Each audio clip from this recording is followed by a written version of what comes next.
Hello दोस्तों, नमस्कार। मैं मृजनंदन यादव एशियन इवेंट न्यूज़ के लिए। आज का विषय है पूर्वी दिल्ली की सुशीला गार्डन में, जो कि दिल्ली 93 के अंतर्गत पड़ता है। वहाँ एमसीडी का किस तरीके से अतिक्रमण को लेकर तो बातें चलती रहती हैं, लेकिन खासकर जो पुनर्वास कॉलोनियाँ हैं, रीसेटल्ड कॉलोनियाँ हैं, उनके अंदर सरकार को और दिल्ली सरकार को खासकर और नगर निगम को सफाई और अन्य पानी पेयजल व्यवस्था के मामले में ध्यान देना चाहिए। तो वहाँ जन अधिकार उपभोक्ता सोसाइटी के राष्ट्रीय अध्यक्ष से जब मेरी बात हुई तो उन्होंने बताया है कि सुशीला गार्डन की बी ब्लॉक के गली नंबर 4 और 5 के अंदर में आज तक कोई भी सफाई कर्मचारी नहीं आता है।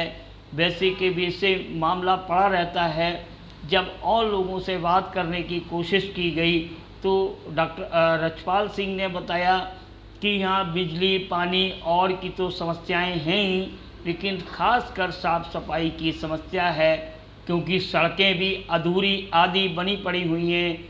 जबकि नगर निगम के अंतर्गत नगर निगम एक स्विस बॉडी होती है, सिविक बॉडी होने के नाते यहाँ क्षेत्रीय पार्षद होते हैं। क्षेत्रीय पार्षद का क्या काम होता है ये समझ में नहीं आता है, लेकिन ये तो क्षेत्रीय पार्षदों का ही काम है कि क्षेत्र में रख रखाव, पानी की व्यवस्था और गर्मी में मॉस्किटो के अंतर्गत आने वाली जो मच्छर जनित बीमारियां हैं, उन मच्छर जनित बीमारियों के लिए धुआं वगैरह का कार्यक्रम करना चाहिए, जिससे क्या होता है मच्छर जनित बीमारियां बच्चों में खासकर नहीं आती हैं, बड़ों में भी नहीं आती हैं।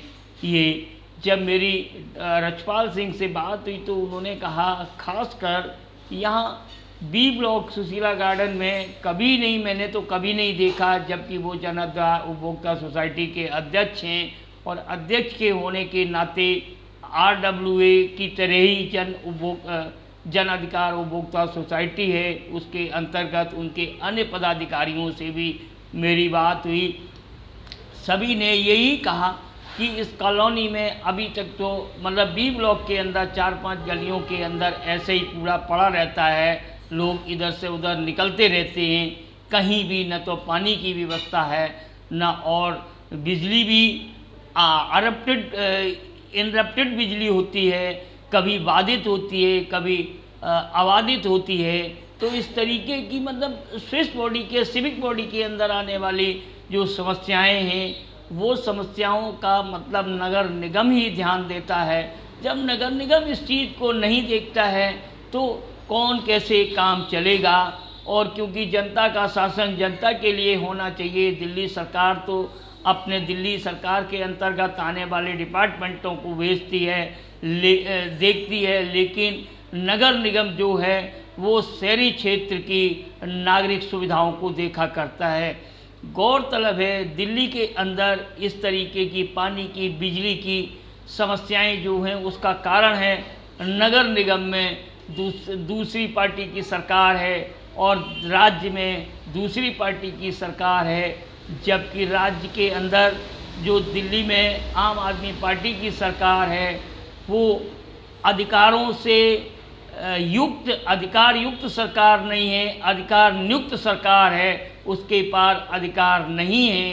केवल वो दिल्ली के उपराज्यपाल से अपने अधिकारों की गुहार करती है, अपने अधिकारों के लिए मांग करती है। देखने में ये आया है दिल्ली के राज्यपाल जब से 28 अप्रैल 29 अप्रैल के राष्ट्रीय राजधानी 2021 शासन अधिनियम क्षेत्र पारित हुआ है, तब से दिल्ली सरकार की उपराज्यपाल के सामने एक दयनीय स्थिति हो गई है। उपराज्यपाल वहाँ सर्वशक्तिमान हो गया है, जबकि पहले तो उपराज्यपाल ही सर्वशक्तिमान थे, लेकिन कुछ सिविक बॉडी के जो नागरिक सुविधाएं थी उसके लिए राज्य सरकार भी जिम्मेदार हुआ करती थी। लेकिन अब राज्य सरकार उतनी जिम्मेदार नहीं है, उसके पास इतनी शक्तियां नहीं रही कि वो उपराज्यपाल के समक्ष बात कर पाए, जो जनता के हितों की बात करे। लेकिन वहीं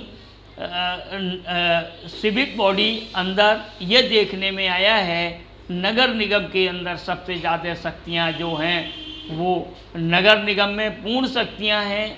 उनका तो इस्तेमाल भारतीय जनता पार्टी को करना चाहिए। ज़्यादातर भारतीय जनता पार्टी के ही पार्षद हैं, उनके पार्षद के साथ साथ उनके अधिकारी हैं, और ज़्यादातर पार्षद होने के नाते भारतीय जनता पार्टी की ये जिम्मेदारी बन जाती है पानी, बिजली, सफाई के लिए लोगों को नगर निगम का मुंह न ताकना पड़े, उनको स्वतः ही सुविधाएं मिलनी चाहिए। मैं Brijnandan Yadav, Asian event news के लिए।